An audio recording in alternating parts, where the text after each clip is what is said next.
ఎర్ర బస్సు కూడా రాని ఆదిలాబాద్కు ఎయిర్ బస్ను తీసుకొస్తామన్నారు సీఎం రేవంత్ రెడ్డి.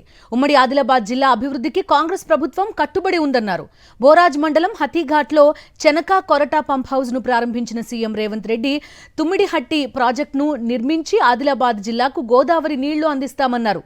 దివంగత సీఎం రాజశేఖర్ రెడ్డి ప్రారంభించిన ప్రాణహిత చేవెళ్ల ప్రాజెక్టును బీఆర్ఎస్ ప్రభుత్వం నీరుగార్చిందన్నారు.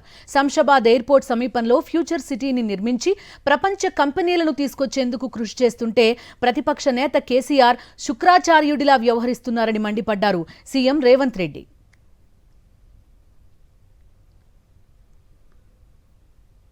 ఇయాల హైదరాబాద్ నగరంలో చిన్న చిన్న కాలనీలో గేటెడ్ కమ్యూనిటీలో కాదు ప్రపంచంతో పోటీ పడే విధంగా భారత్ ఫ్యూచర్ సిటీ 30,000 ఎకరాలలో ఎయిర్పోర్ట్ కు కూతవేటు దూరంలో ఒక గొప్ప నగరాన్ని ఈరోజు మన ప్రభుత్వం నిర్మిస్తుంది.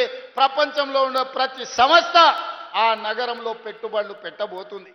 ఇవన్నీ కూడా మన భవిష్యత్ తరాల కోసమే కదా. ఆనాడు 430-40 ఏళ్ల కింద నిజాం హైదరాబాద్ నగరాన్ని విస్తరిస్తే ఇవాళ ప్రపంచానికే పర్యాటక కేంద్రంగా మారింది.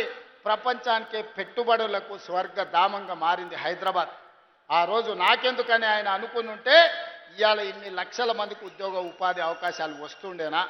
అందుకే ఇవాళ ఎయిర్పోర్ట్ పక్కన 30,000 ఎకరాలల్లా ప్రపంచంలోనే గొప్ప నగరాన్ని ఇవాళ మన ప్రభుత్వం నిర్మించే ప్రయత్నం చేస్తే ఆయన ప్రభుత్వాన్ని పట్టుకొని రియల్ ఎస్టేట్ బ్రోకర్లు మీరందరూ అధికారంలో ఉన్నారని మాట్లాడుతున్నారు. నేను అడగదలుచుకున్నా, 40 ఏళ్ల రాజకీయ అనుభవం, ఎమ్మెల్యేగా, రాష్ట్ర మంత్రిగా, ఎంపీగా, కేంద్ర మంత్రిగా, పార్టీ ప్రెసిడెంట్గా 10 సంవత్సరాలు ముఖ్యమంత్రి చేసి ఈనాడు ప్రధాన ప్రతిపక్ష నాయకుడిగా ఉన్న పెద్ద మనిషి మాట్లాడే మాటలేనా? అభివృద్ధి చేస్తుంటే చేతనైతే నీ అనుభవంతోనే ఆశీర్వదించు, నీ అనుభవాన్ని ఉపయోగించి మాకు సూచనలు చేయి. ఒకవేళ ఏది నీకు ఇష్టం లేకపోతే మౌనంగా ఫామ్ హౌస్లోనే పడుకో, మేము వద్దంటలేం.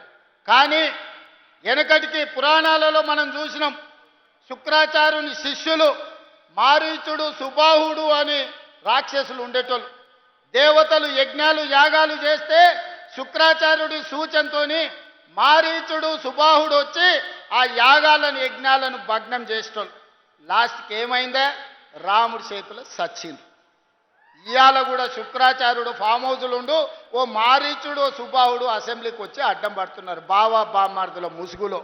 చివరికి రాజకీయంగా మీకు సమాధి అవుతుంది తప్ప ఇందులో మీకు వచ్చేది ఏమీ లేదు. అందుకే వాళ్ళకు కనువిప్పు కలగాలి, దేవుడు వాళ్ళకు కనువిప్పు కలిగించాలి.